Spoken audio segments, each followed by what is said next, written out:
OMG, baby, tell them. Hey there, welcome to Powered by Backers. I am joined here by great guest today, Frank Cianciulli. I said that correctly? That's right. I practiced a couple times before we got on air. Awesome. Well, thank you very much, Frank, for joining me. Good to be here. Awesome. So, Frank, I'll jump right into it. I've got a quick little bio here, and then we've got a lot of fun stuff I think we can talk about. I think you're about a few years ahead of where I'd love to be, and you've been successful, so it's pretty exciting to have a conversation with you. So let's dive right in here. Let me do a quick little bio. So you are Frank, you're a serial entrepreneur and founder of the Wish Group. You've personally been awarded the Ernst & Young's Entrepreneur of the Year. You've got Canada's Top 40 Under 40, the New Generation Business Excellent Award from the Italian Chamber of Commerce, and York University's prestigious Bryden Next Generation Award in recognition of your success and personal commitment to your businesses and community at such a young age. You've been a member of the Entrepreneurs Organization, which is EO, since April, can't even speak, 2005, having launched their accelerator program geared towards helping early stage entrepreneurs accelerate their growth, and most recently you've been involved as the board of the Global Student Entrepreneur Awards. You have been on the Dean's Advisory Board of York University since 2007, and you are active in promoting business education at university levels through workshops and seminars. The one, the only, Frank, welcome to Powered by Backers. Did I miss anything? No, you didn't. That sounded great. Was that how you envisioned it when you wrote the quick little bio? There you go. That was it. Perfect. So, the Wish Group, so I'll jump right in, if you don't mind. I'll ask a little bit about your background in a second, but just quickly, the Wish Group is, in fact, a holding co, my understanding from sort of of other organizations that you've developed over the past, arguably 10, 15, 20 years, correct? Exactly. Okay, perfect. Just something we wanted to put a brand around as opposed to just, Cianciulli Holdings. XYZ Holdings, exactly. That's cool. So then, if that's the case, then we've got 5 businesses that we need to discuss that fall under, or there's probably a few more, but major ones that fall under there. So before we get into that, then, why don't you tell us a little bit about your journey? And I'm gonna throw a little joke in here. Maybe it's not a joke, but hopefully I say this right. Your first business was Enunciate. Yeah, that was my Did baby. I say that right? The joke is that Enunciate is saying it right. Stupid joke, but anyways.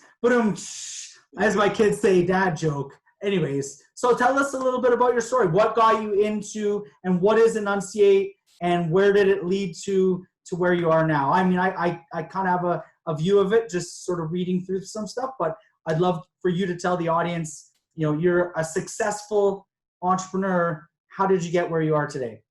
Well, like a lot of people, by complete accident, but Okay. I'm kidding a little, but not really. I stumbled in to Enunciate Conferencing was essentially audio, video, web conferencing company, kind of what we're seeing now with like Zoom. 20 years later, because you were in early 2000s, right? Yeah, I started that business in 2001, and I actually got into conferencing I say by accident, because I was in between second and third year university, and the plan was to go to law school and be a lawyer. Okay. And I had summer jobs at like fitness clubs. I was working at UPS, like unloading trailers. Right. There was a plant right across from York University, and one particular, I think the summer before, no, it was that summer, I got a job selling Toronto Star subscriptions over the phone, which, most people aren't really, excited about telemarketing jobs, but coming from unloading trailers, that was a bump up. That was a breeze. Right. Picking up the phone and getting hung up on 100, 200 times a day, no problem. Right.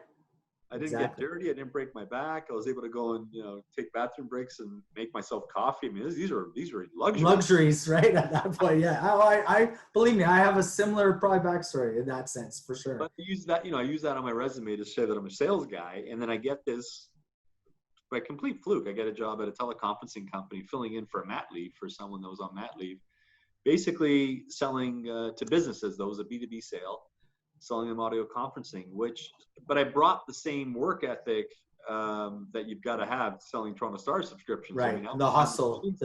so I was hustling where Yeah. everybody else was like, hey, slow down. What are you Right. doing? They're making us all look bad. I'm like, what do you Right. mean? I'm working the phones. This is what you're supposed to do.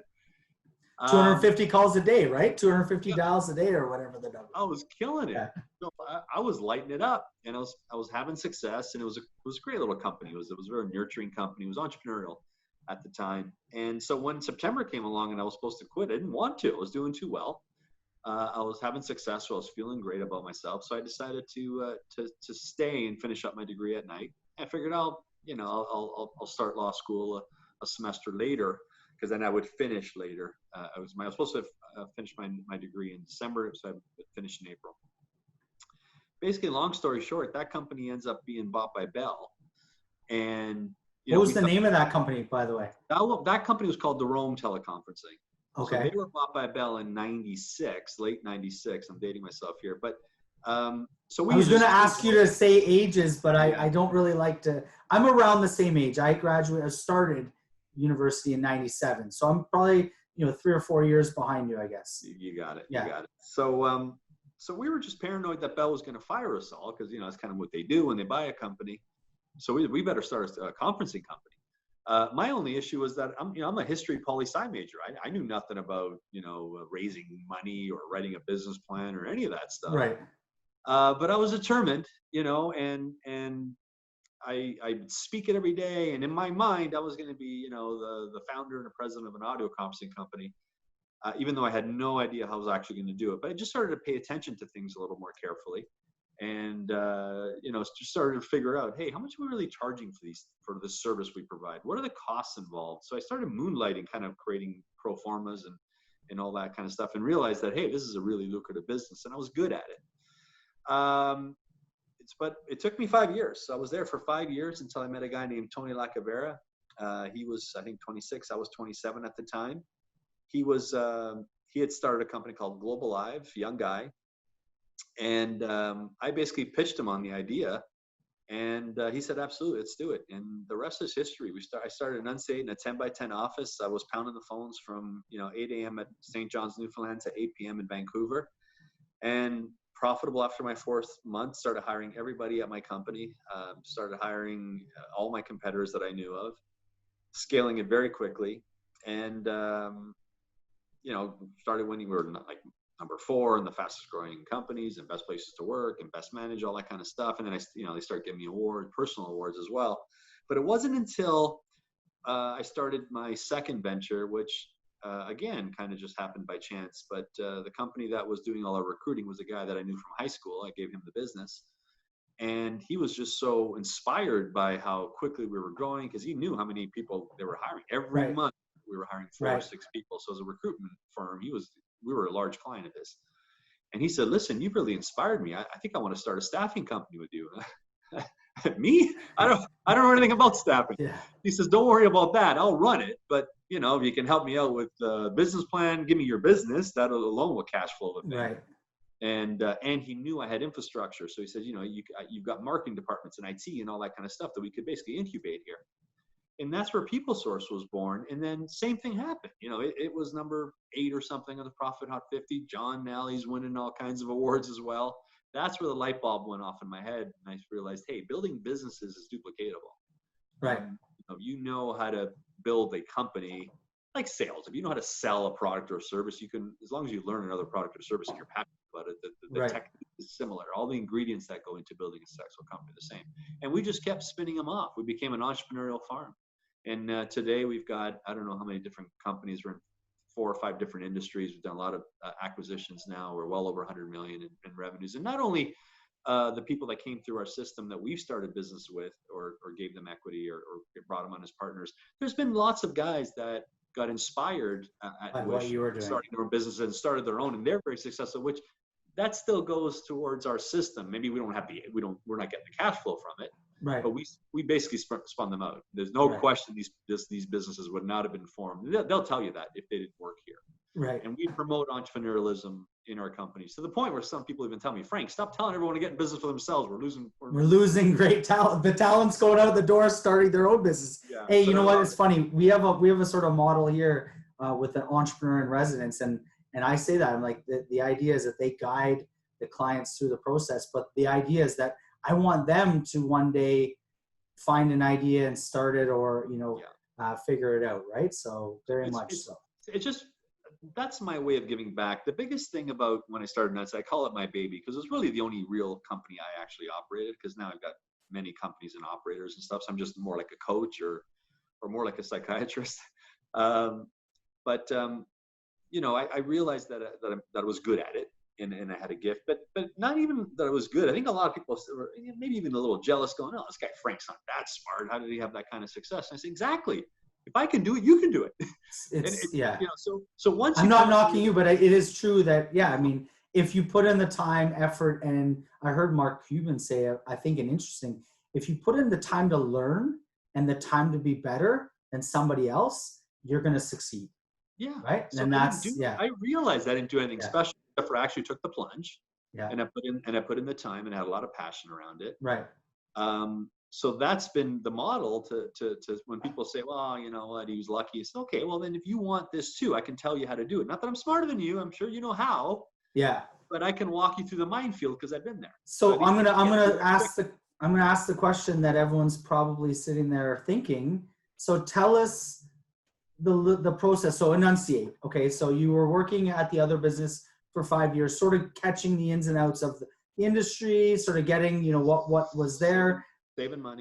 Saving money, and then you say, okay, I'm ready to launch a competitor, arguably to your existing organization. Hopefully, there was no non-competes or anything in the way. I probably back then didn't really have those types of agreements, but you were literally people were afraid of non-competes. There'd be no business. Exactly. Yeah, they just moving on, and so I'm curious. Because I've watched a couple of your videos, you talk about like processes and different sort of implementing different things. And you've mentioned it here about that replicable, scalable or duplicable, one, sort of like taking the back sort of office and using that for multiple businesses. So tell us a little bit about how you were able to do that. I mean, it's great. I have, similar. I worked landscaping, got a desk job at a bank, and was like, wow, I'll do this. And then I got into, a phone jockey sales type, and basically just on the phones all day. And it was compared to sitting landscaping at, 40-degree weather, it was so much better. But anyways, talk about that first sort of year. Like, what were some of the things that you encountered that you were able to say, you know what, this is the process? Or did you just kind of mirror everything you had or had seen at the other business? Or because one of the questions I would have, and this is probably a lot of questions that I'm throwing you at once, but I would think a teleconferencing company would have to have some sort of underlying technology or something that you are in fact service that you're providing, right? So how did you go about getting all of that together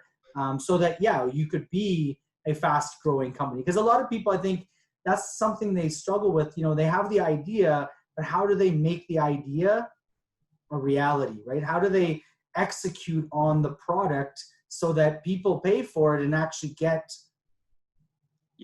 a product, right? That's or a service that's something that's worth being paid for, right? Yeah. So, I mean, and that's why I talk about intensity levels, because I see a lot from what I see. And these are, that's why I'm not really a tech guy, where you're relying on building a platform and maybe marketing. I mean, now we're learning to become great marketers as well, but we're just really good sales engine. Like, we really know how to build sales teams, traditional sales teams. Which is, I mean, that's a core value in any business, I think. Yeah, and so I work with a lot of entrepreneurs, young and experienced. I mean, also, I mean, I heard in the bio the accelerator, but I've also started a chapter for like larger businesses, like we're 10 million in revenue up, where a medium-sized business is 45. And the same thing, even with those businesses that plateau or start going backwards, is they don't really know how to create the sales culture. And that's the art. I mean, if you know how to create a sales culture, you're going to build a business. I don't care if the product doesn't even work. I mean, at Enunciate, the friggin' technology was blowing up almost every day for the first 5 months, and we had to plow right through that. It didn't matter. You just keep going, keep selling. You'll fix it. So that's basically how we did it. I mean, it was just real intensity, you know. And people say, "Oh, I work 12-hour days." Yeah, but what are you doing? Hanging around, complaining about stuff, doing paperwork? Are you pounding the phones 12 hours a day? Right. And that's what we did. I wasn't kidding. Like 8 a.m. Newfoundland to 8 p.m. Vancouver. We covered 9 to 5 across the whole country. All admin happened after 8 p.m. And so basically, you're generating sales. So you've got cash flow coming in. So we definitely had to, well, part of the money we raised went basically to build the platform and just get some basic stuff. But even then, right, raised a bunch of money. It wasn't like, okay, be careful. Let's, you know, we didn't, no fancy stuff, got a shared office, no lease, $300 a month. Right.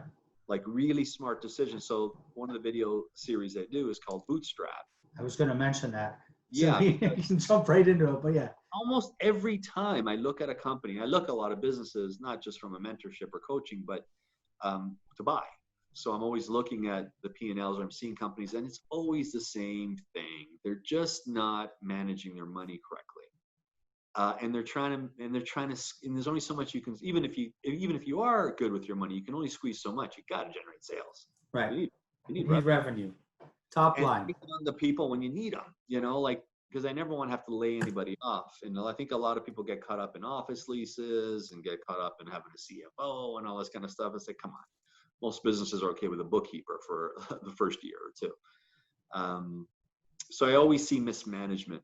You know, I hate to use that word because I don't want to offend a CEO or anything, but I'm basically seeing mismanagement. I'm seeing, like, you know, and oftentimes, you know, if someone's not good with their money in their personal life, they're not going to be good stewards of business either. So if I see a guy that's, you know, likes the fancy stuff before he can afford it, he's going to operate a business the same way. Agreed. So it's interesting. I've watched, so let's talk a little bit about Bootstrap. I was going to ask you a little bit about it. I noticed you have a bunch of episodes, and then you did it almost like maybe monthly. You're kind of doing different interviews there over the past maybe year and a half or more. Maybe, and then give or take. Lately, basically it was just me sharing some of my ideas, and then we did a bunch of videos now where we're interviewing other entrepreneurs and just trying to get some of their feedback. Sort of like what we're doing here, right? Just that's the whole idea with Backers and powered by Backers, obviously, is we're a platform for entrepreneurs to sort of grow their business, gain loyal customers, talking about sales first. And then we use the concept upsell them with equity, right? So go get a customer, go get a client, go get a user, go get it, grow that community, and then upsell those individuals with equity, right? And it's all around the whole, it's easier to sell somebody a second product than it is to, that first sale, right? So we've kind of taken the whole equity crowdfunding model and changed it and made it a very much sales and launch your product or service. And then, the equity is kind of the afterthought or the upsell, right? So it brings me into one of the things that I wanted to talk to you a little bit about. So, it's obviously the teleconferencing, the streaming network, which I think is, and so around more sort of like webinars and different things that you guys do, which I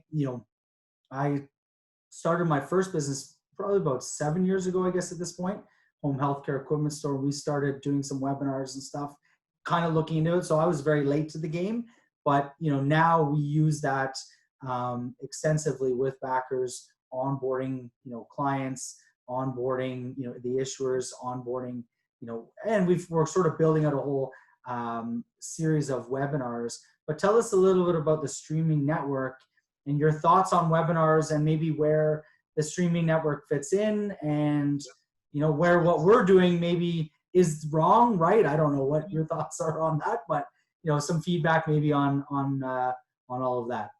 So streaming is interesting. So this is another a cool example. So I hired a batch of inside sales. Well, we didn't call them inside. They were just all corporate account managers. They could do in or out, but most of their work was done over the phone just because we sold across North America. Right. One of the guys I had hired back in 2004, he was like 24-year-old kid at the time, a guy named Matthew Lay, selling audio conferencing for a year or two. He comes in, I have an open door policy. He comes in, he goes, hey, listen, this is technology called webcasting, like webinars. It's like a one-to-many broadcast quality. Makes sense for us to do that because we're in the collaboration game anyway. He's like, I think we can we should launch that as a service here. I says, well, okay, well, go ahead and find a supplier and get going on it. You head it and let's see how it goes. Well, I start seeing 50, 70, 100,000 a month in revenue. I'm like, whoa, we got a business here. So right away we incorporated it, changed the name to Streaming Network as a standalone business. Because that first company, Enunciate, I sold it exactly 60 months after I started it.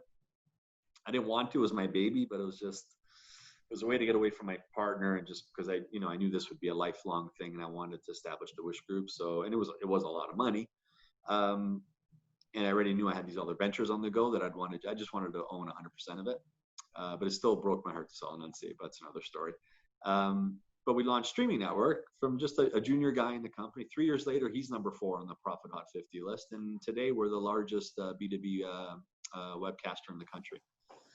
So tell me, not to get too technical, as I know you said, but tell me sort of how the Streaming Network works. Because I'm sort of familiar with, your typical B2C type of webinar platforms. You've got Web OS. No, what's the even Zoom has Zoom would be sort of one, or GoToMeeting has one. GoToMeeting, that's the one. Webinar, GoToMeeting, webinar, right? Yeah. That's the one I was thinking about. So tell me a little bit how the streaming group would fit sort of in that realm, or you said it's more B2B. So how would that work? So and how can we maybe use it? That's okay. Sell me on it right now. Well, for the last decade or so, we've been really more in the enterprise space. So most financial services and basically all the banks, all the fund companies, big insurance, Great-West Life, Power, all these companies, and Hydro One, Magna, and a lot of the investor relations. So a lot of companies that are doing their quarterly results through the MarketWire services or through Q4. We're the back end there. So we're providing it. So ultimately, we're doing almost all the companies that are doing quarterly results. We're doing their analyst calls. Big town halls, product launches, a lot of pharma use us. So because we're combining, we do live events still. So a lot of people didn't find the live event stuff scalable. They'd rather just have like a go-to, or you just sign up, give them a credit card, and off you go. It's a self-service product. So we, for the most part, dominated the enterprise space. Problem is Canada is only so large, and it's not like the US.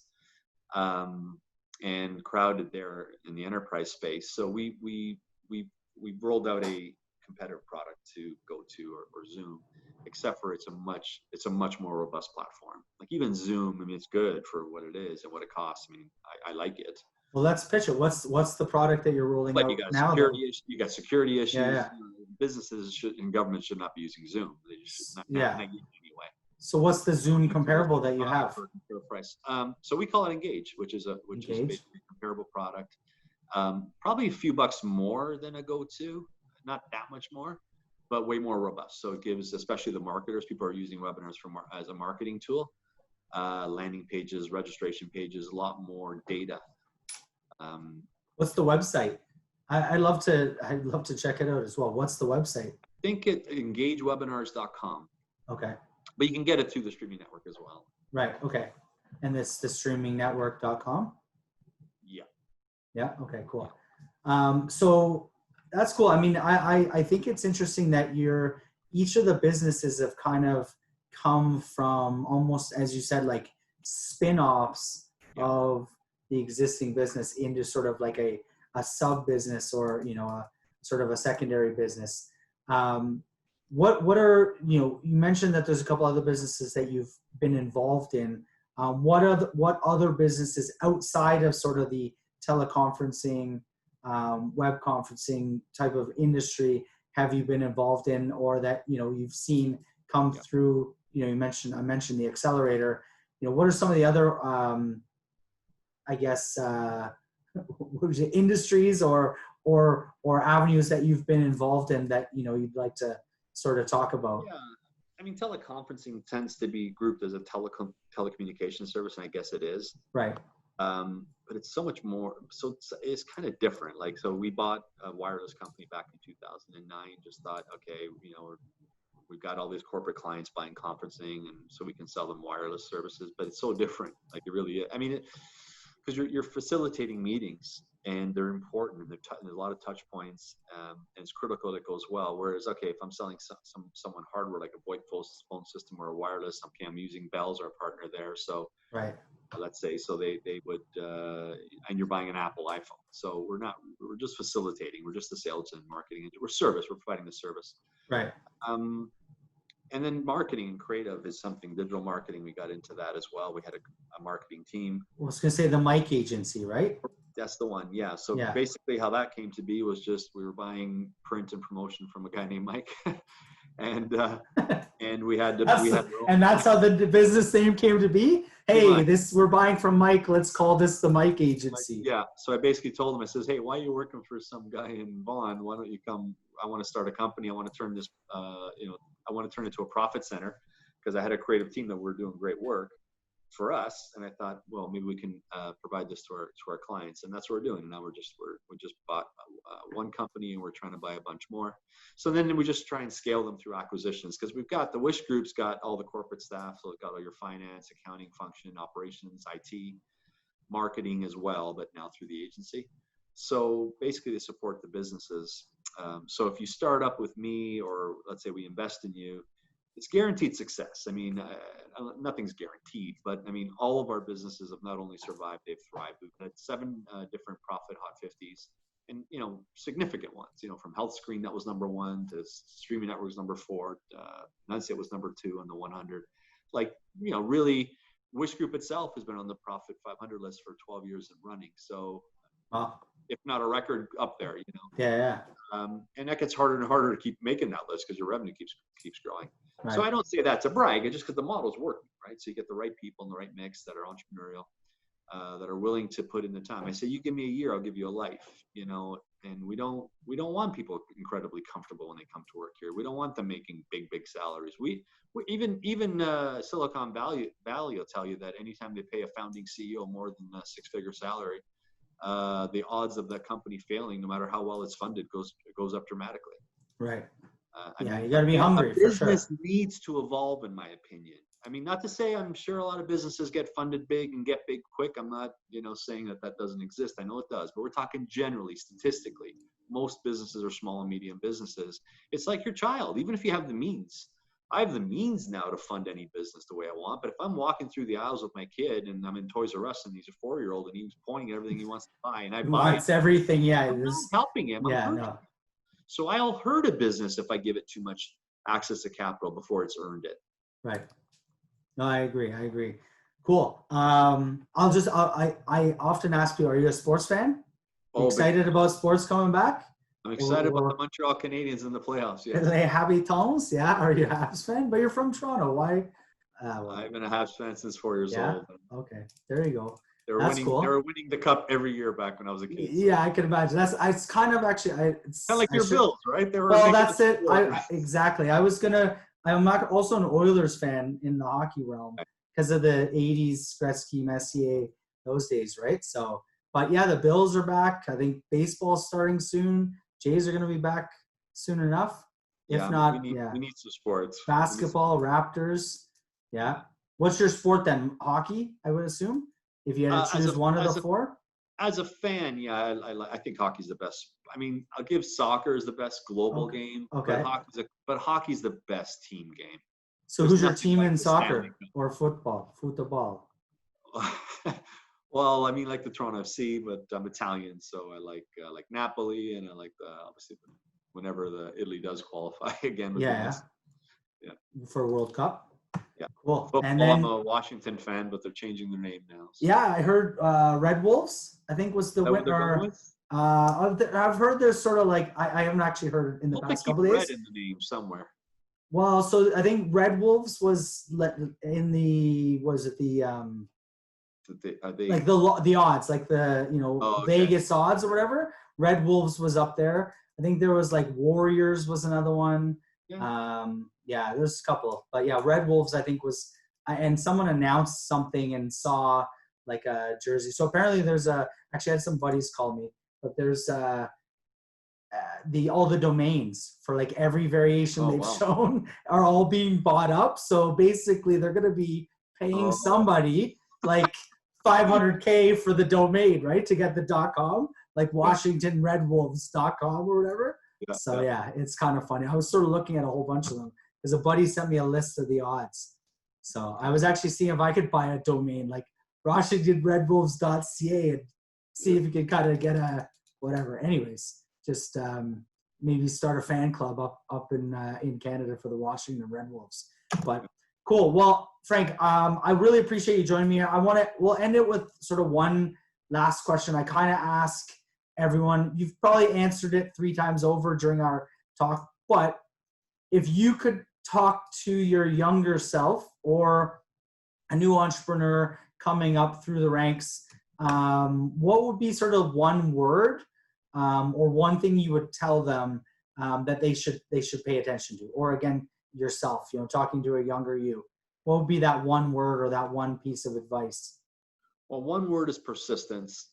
And Yeah. I always say, if you just stay in the game, it's like if you're a really great heavyweight boxer, the old 15-round fights, just stay in the game, or even a sports team, right? You might get 7 votes on your side of the card, right? Because Yeah. things can change. Like even Yeah. something like COVID can make a big difference. Like, I mean, I don't like to talk about it because I know everybody's struggling, but I mean, for Yeah. example, we've had a massive spike in our business. It's changed. I mean, we were doing well anyway, but the business literally tripled overnight.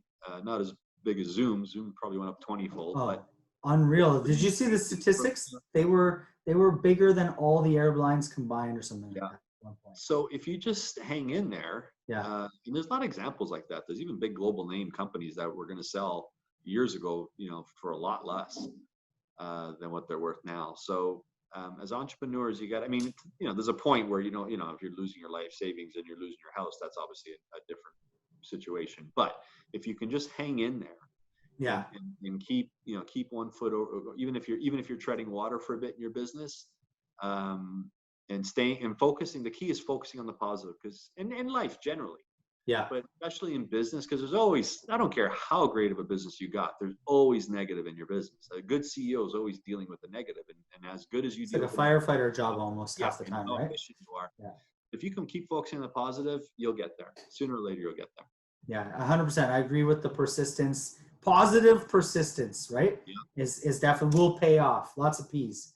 Positive persistence will pay off. Well, Frank, thank you very much for joining me.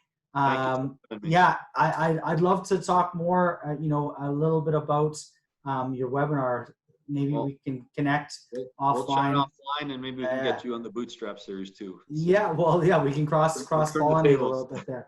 Yeah, perfect, awesome. Well, everyone else, thank you. This has been powered by Backers. Thanks for joining me, Frank. Again, thanks for joining me, and I will see you guys again very soon. I think tomorrow I'm on again. OMG, baby, tell them.